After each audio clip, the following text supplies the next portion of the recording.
Luxurious hotel. You see, Henry Flagler, he's famous for building two things in the state of Florida. First and foremost, his railroad, which goes all the way down to Key West. And when he built that, it changed the face of the eastern seaboard. It brought everyone into the, quote, modern age. But secondly, people remember Mr. Flagler for all of the luxurious hotels that he left sort of sprinkled along the Florida landscape. The grandest of these type of places was a place he called the Hotel Ponce de Leon. Now, when we speak of the Hotel Ponce de Leon, that's what we now know today as Flagler College. When he built it at the time, it was the biggest cement edifice of its time. It contained over 500 rooms. The windows, they were made of Tiffany stained glass. And each and every room actually had working hot and cold running water, which back in those days, that was unheard of. But Henry Flagler didn't stop there. In addition to that, every single room actually had working electricity. Yeah, and it should be noted, the Hotel Ponce de Leon, it had electricity 5 entire years before the White House had electricity. Yeah, so when they were still using gas and oil lamps at 1600 Pennsylvania Avenue, 4 or 5 blocks up the street here in St Augustine, Florida, Henry Flagler and his crew, way ahead of the curve. And Mr. Flagler knew it. So he loved to use that place to show off for his rich and powerful friends. People like his business partner, John D. Rockefeller. Now, if you guys don't know their history, so Mr. Flagler and Mr. Rockefeller, a long time ago, they started this company called Standard Oil. Nowadays, you and I, we call that same company Exxon. So, you know, that investment worked out okay for them. Oh, I'm just going to quick thing in the Flagler story, just for a recall. Our friend James, the little boy, if you look out the right side of the trolley, right about now, can you spot this little white tombstone that sits all by itself in the foreground? That's where our friend James rested when he was rested. But yeah, so back to Mr. Flagler and the Hotel Ponce de Leon. Yeah, so Rockefeller could pass through there, and the Vanderbilts, and J.P. Morgan, and sports stars like Babe Ruth, and then the Olympian Babe Dietrich, and great writers like Somerset Maugham and Mark Twain. 5 American presidents stayed at the Hotel Ponce de Leon. The list is so deep of luminaries that people often ask the question, if those walls could speak, what kind of stories would they tell? Well, we know one person who will be featured in many of them is a woman by the name of Ida Al-Shad. Now, Miss Shad, I'm going to describe Miss Shad as eccentric. She used to do things like snort oatmeal and consult a Ouija board twice a day for advice. Apparently, one day the Ouija board tells Miss Shad she can achieve her greatest personal dream, which in her case is to be the queen of Russia. Everyone had to read, right? The Ouija board told her she could do it. All she had to do was one simple task. Murder Mr. Flagler. Oh, here it is, by the way. Folks, to your right, I present the Hotel Ponce de Leon. Tiffany windows and all. Now known as Flagler College. Ted's on the water. Ted was here. This used to be an all-girls school until Ted changed that. But yeah, this place, I mean, so many women pass through here. And this shot, yeah, the Ouija board tells her this, so she decides she's going to try to do this. Well, long story short, it was something involving her sewing chair. Mr. Flagler was not amused. He committed her to an insane asylum. That's where she spent the rest of her years. I should say the rest of her living years. Because many of Flagler's students to this day, they tell stories about hearing a knock on the door. They answer the door, and they're greeted by the frail, wispy figure of a female. Then disappears by merging into the wall. Everyone believes that to be the spirit of Ida Al-Shad, haunting what she still thinks is the Hotel Ponce de Leon. Now coming up on your left, once we get to the intersection, I'm going to ask you to look for my personal favorite St. Augustine landmark, a beautiful Catholic church that we all refer to as the Basilica. Now this church is where the very first parish in the United States was established. There it is, right there. Now that building is, again, I just think it's so regal, and I think it's the most regal spot in St. Augustine. And whenever we pass it, we use it as an opportunity to tell everyone about St. Augustine's most beloved citizen. Yes, I'm referring to a man by the name of Bishop Augustine Burrell. Now, Bishop Augustine Florida died in the late 1870s, and when he died, they held his funeral service in that church.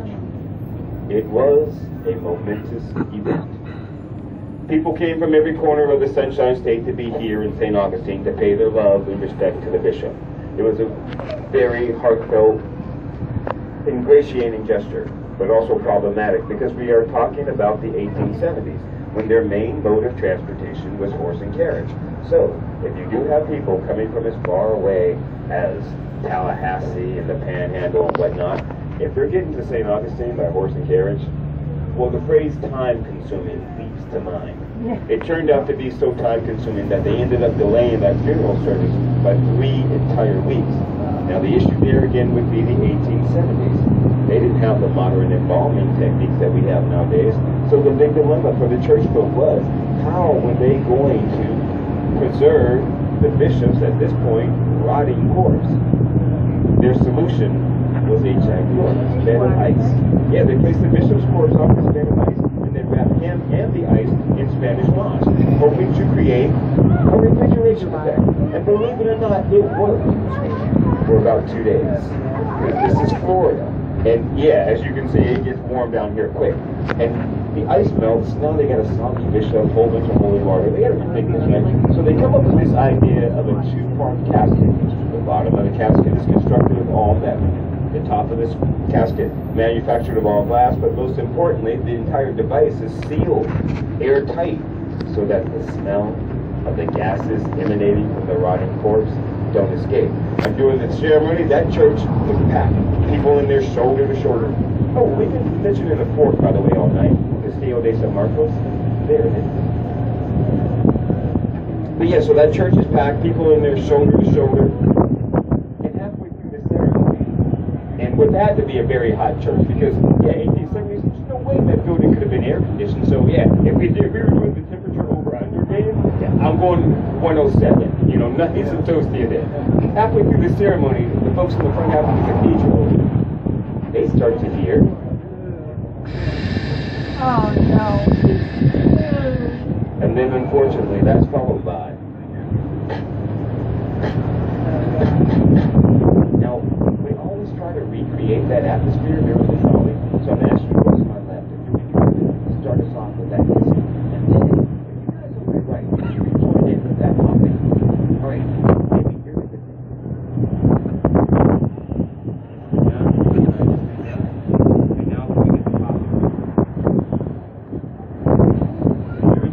Now imagine these sounds. They grow loud.